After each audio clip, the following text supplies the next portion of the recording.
Hello po sa inyong lahat mga ka-crypto. Ako po si Pinoy Crypto Trader at sa video na ito ay atin pong pag-uusapan ang tungkol sa balitang ito kung saan ang sabi rito ay ang gold yan ay umakyat daw po ng 300% noong nagkaroon ito ng kauna-unahan niyang ETF approval. Kaya ang tanong dito ay ganun rin kaya si Bitcoin kapag na-approve yung kanyang kauna-unahang ETF ay aangat rin kaya ito ng aabot ng 300% or baka higit pa. Kaya yan po yung isang malaking tanong dito. At ayan, bago po tayo magpatuloy ay nais ko po munang bigyang linaw ang aking disclaimer kung saan ang nilalaman po ng video na ito ay hindi po ito isang financial advice. For education and information purposes lamang po ang layunin nito. Maliban po dito ay nais ko na rin pong magbigay babala na wala pong kahit anumang group chat ang Pinoy Crypto Trader. Ayan, Bitcoin prices are surging, reaching an 18-month high of $35,000 amid hype surrounding potential spot ETF approval. Ayan na nga, kung i-check po natin yung ating trading chart ngayon kay Bitcoin ay ayan, umakyat po siya. Ayan, nakakagulat. Biglang nabasag yung ating mga resistance line dito kasi nagkaroon siya ng mabilis na pag-akyat. Ayan, price surge yan. Matatawag po natin itong price surge kasi biglaan. Marami po talagang nagulat. At yan nga, umakyat siya at tinamaan niya yung kanyang 18-month monthly high na presyo na nasa 35K or $35,000. Dahil po dyan, yung nagdulot daw po nito ay yung hype na nagaganap tungkol sa yan na nga, yung approval ng spot Bitcoin ETF kasi mukhang malapit na raw itong ma-approve. Kung pag na-approve yan ay talagang yan na nga, siguro mas matindi pa ang epekto nito or impact nito sa market price ni Bitcoin. Ay ngayon pa lamang na yan, hype pa lamang yung nagaganap ngayon ay umakyat na ng ganyan kataas, 35,000. Kaya paano pa kaya kung pag nailabas na aktual na itong na-approve. Kaya ayan, siguro mas matindi ang impact yan sa presyo ni Bitcoin. Analysts are drawing parallels to gold's price surge post ETF approval in 2004, suggesting Bitcoin could also follow suit. Ayan, yan na nga. Kinukumpara po ng mga analyst yung si Bitcoin sa naging kalagayan noon ng gold. Yan, yung presyo ng ginto. Ayan. Kasi noon, mga taong 2004 ay dyan po na-approve yung ETF naman ni post-ETF approval naman yan ni gold. At noong nangyari yan ay dyan na rin, umakyat na rin yung kanyang presyo. Kaya parang iniisip ng mga analyst na maaring baka ganito na rin yung mangyari sa sitwasyon ng Bitcoin. And if Bitcoin mirrors gold post ETF trajectory, its value could potentially exceed $120,000 in the coming years. Ayan. Sabi dito kung paggagayahin raw ni Bitcoin, ayan, yung naging galaw ni gold. Ayan, nung nagkaroon ito ng post ETF trajectory niya, yung kanyang naging galaw nung na-approve yung kanyang ETF. Ayan, noong taong 2004. Kung pag gagayahin niya ni Bitcoin ay aakyat daw po ito sa presyo higit na sa presyong higit $120,000. Yan, higit po sa presyong yan. Ibig sabihin ay more than $120,000 ang kanyang aakyatin. Kaya at mangyayari po raw yan sa coming years. Yan, sa paparating na mga taon. Kaya yan, mukhang maganda po talaga ito. Lalong-lalo na sa mga yan, tayo pong nag-hold investors, long-term holders ng Bitcoin. Ayan. Bitcoin prices are pumping as spot exchange traded fund hype ramps up, the sending asset to an 18-month high. Gold prices surges in the years following its first ETF approval, but will Bitcoin follow suit? Ayan. Kaya yan po talaga yung dahilan kung bakit nagpapump ang Bitcoin ngayon. Yan, naha-hype po yung exchange traded fund na ito, yung approval ng spot exchange traded fund. Kaya yan, umangat po si Bitcoin. Bitcoin prices touch $35,000 during Tuesday morning Asian trading session. Moreover, the massive move marks a 14% daily gain, sending the asset to its highest price since May 2022. Mirroring gold price action. Ayan, imi-mirror ba niya ang naging price action ni gold? Ayan, ibig sabihin kung gagayahin niya kaya? Kaya ayan, the surge has been attributed to the hype and expectation surrounding a spot ETF approval. Unlike futures ETF, a spot product would invest directly in the underlying asset, adding to buying pressure. Analysts have been looking back to November 2004 when the first spot gold ETF, SPDR Gold Shares, was listed on New York Stock Exchange. Yan po yung ito naman yung kasaysayan, yung history. Yan sa yung pagkaka-approve ng kanyang ETF, yan ng ginto or gold. Noong nangyari po yan noong November 2004. Kaya diyan po nagkaroon ng first or kauna-unahang spot gold ETF. Kaya yan, the fund allowed investors to gain exposure to the commodity without having to buy physical gold directly. Yan po kagandahan diyan sa mga commodity. Mas hindi natin kailangang bumili ng aktual na ginto.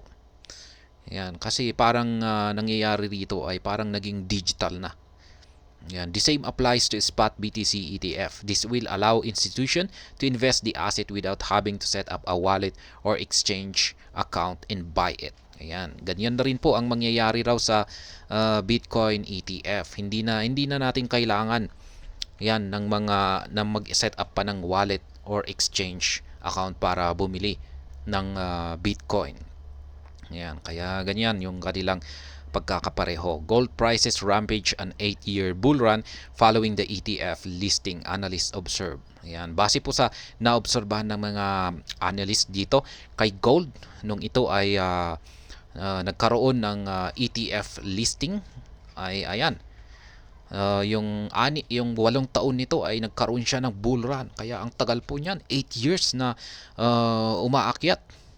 Yan, 8 years na nagbubull run ang market price ni gold. Kaya ayan, nakikita po natin dito sa chart. Binilugan po nila dito kung kailan siya nagkaroon ng ETF. Yan, kung kailan po siya nagkaroon ng gold ETF, yan, listed on NYC. Kaya yan, mula dito ay ayan nga, kitang-kita natin na mabilis na rin yung kanyang pag-akyat. 8 years po yan. Ayan, medyo meron siyang bumagsak po siya rito sa part na ito, pero umakyat pa rin. Kaya yan, napakaganda po yan. 8 years. Dire-diretso na umaakyat ang gold. Gold was trading at around $430 per ounce in November 2004, and it had doubled in price by the end of 2007. By the end of 2011, gold prices had surged more than 300% to reach $1,800 per ounce. Ayan. Talagang mahal na po. 300%. Nag-umpisa pa lamang noong mga November 2004 po yan. Ay nasa $430 per ounce lamang. Pero ngayon ay yan na po, naging $1,800 per ounce na ngayon. Kaya yan, gold is far less volatile than Bitcoin, and price movements are slow and steady. Ayan, yan malamang po yan ang pagkakaiba nila kay Bitcoin. Si gold ay napakabagal po niyang gumalaw at napaka-steady. Yan, hindi po talaga tayo magugulat sa kanyang mga price action. Hindi po tulad ni Bitcoin na yan, talagang gugulatin ka talaga. However, if BTC mirrors this movement and surges a similar amount over the next couple of years, it could top $120,000. Ayan, yan nga yung sinabi na rin natin kanina. Kung gagayahin ni Bitcoin yung price action ni gold, ay aabot naman ito sa presyong $120,000. Kaya yan, gold prices are currently close to their peak price at $1,977 per ounce, buoyed by geopolitical tensions in the Middle East. Comparatively, Bitcoin is still 50% down from its peak price almost 2 years ago. Ayan. Big Bitcoin predictions. The week's massive market move has spurred analysis into price prediction mode. Crypto analyst Mags predicted the breakout before the end of this year. Furthermore, a pullback below $30,000 has also been predicted in the next couple of months. This will be a final accumulation before a major breakout, sending the asset as high as $50,000 before the halving according to the analyst. Ayan, may isa pong analyst ang nakapagsabi na mukhang babagsak daw muna si Bitcoin sa presyong $30,000, pero panghuli daw po itong pullback. Yan, pullback or retracement. Last na ito. Yan, at kung pag nangyari po ito, yan, kapag bumagsak na po siya sa $30,000 ay yan na. Yan na yung huli na kanyang pagbagsak, sapagkat yung kasunod na magiging galaw ni Bitcoin ay tuloy-tuloy na raw ito sa kanyang pag-akyat hanggang sa umabot sa presyong $50,000 o sa mas mataas pa na presyo. Kaya yan ang sabi ng isang analyst dito. They predicted a new all-time high before the end of 2024, with more gains and new peaks being made in 2025. Ayan. Magkakaroon daw ng bagong all-time high bago magtapos ang taong ito, 2024. Siyempre, patuloy pa rin itong aakyat. Ayan, sa buong taon ng 2025. Kaya mukhang yung talagang bull run ay sa taong 2020. Ayan nga, mag-uumpisa sa 2024 to 2025. Ayan. Siguro kung pag yung matindi siguro yung galaw nito siguro sa mga pagitan ng 2024 at saka 2025. After what has seemed like an endless crypto winter, the Bitcoin bulls finally have something to celebrate this week. Kaya yan, yung mga nakabuy dyan ay siguro nagsasaya na sila. Yan po ang sabi rito. Yung mga nakabili sa mababang presyo ay ayan, kasi umakyat ang presyo, market price ni Bitcoin. Kaya syempre, may nababasa po ako dyan na ka-crypto natin dyan na ayan, ang sasaya nila kasi ayan nga, kumita sila sa pag-angat ni Bitcoin. At syempre hindi lang po si Bitcoin, kasi sumunod na rin yung ibang mga cryptocurrencies dyan sa kanyang pag-angat. Kaya yan, katulad ni Shiba Inu, umangat din yan. Marami na rin pong nag-hold dito ng Shiba Inu token. Ayan, ngayon nga lang at medyo hindi gaanong mataas yung kanyang inakyat kumpara kay Bitcoin. Pero ayan gain pa rin yan, profit gain pa rin yan. At ayan, maganda po ang pinapakita ngayon ni Bitcoin. Ayan, nabigyang buhay yung mga bulls, mga investors, mga holders, mga ayan. At ayan, hanggang dito na lamang po tayo sa video na ito. Sana po ay inyong nagustuhan ang aking paliwanag dito. Kung inyo po itong nagustuhan ay pakiclick lamang po ang like button nito. Para naman po sa mga bago lamang dito, kayo po ay aking inaanyayahan para mag-subscribe. Pakiclick na rin po ang bell icon nito dahil ito po ang siyang magsisilbing notification nito sa mga bago kong videos na akin pong ina-upload sa aking YouTube channel na ito. Marami pong salamat sa panonood. Ingat po tayo lagi at God bless po sa ating lahat.